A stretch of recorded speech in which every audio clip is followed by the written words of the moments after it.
Hey everyone, it's Lisa Truesdell with Studio Calico. Registration for our inked class ends in a few days, and I wanted to show you a few more sneaks of what you'll be learning in this class. Inked is all about stamping. Nicole and Miley and their amazing contributors have 20 cool techniques that they'll be sharing in the Calico classroom in July. There will be a new technique posted each weekday from the 1st to the 26th. We'll show off a technique in a video or step-by-step photos, and then follow it up with a layout and a card that show off that technique. This class is a great way to get even more out of your favorite stamps.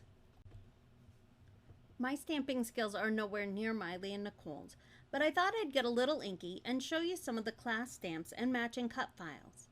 Kinsey Wilson made these banner cuts that coordinate with the File This Under stamp from the class set.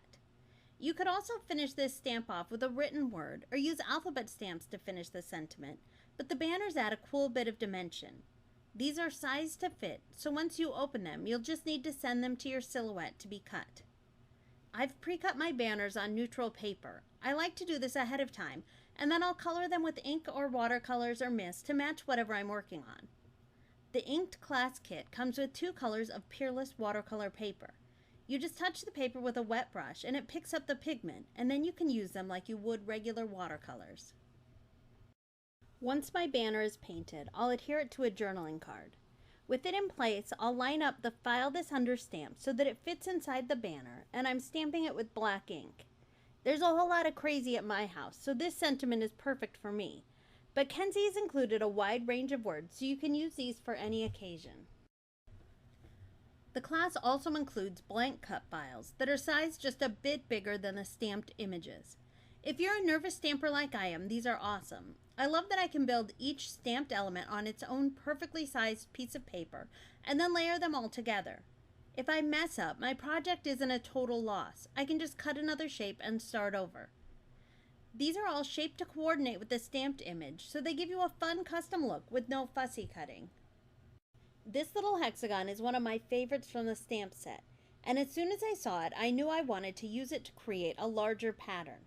With these silhouette cuts, I can stamp the images one by one and then move them around until I find a pattern that I like.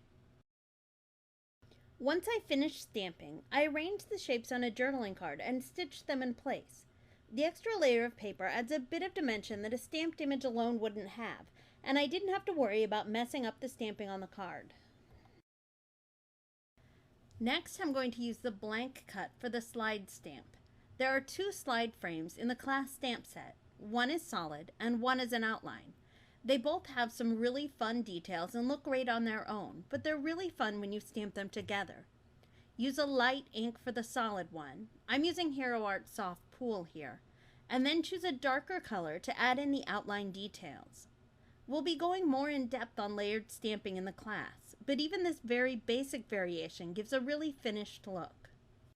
We have one more cut file that coordinates with a stamp. There are some fun circles in the icon set that are sized to fit around the Fox and Ola stamps. Layering these with pattern paper is a fun way to give a small stamp a little more presence on your page. Thanks for joining me today, and I hope you'll be joining Miley and Nicole in the inked classroom.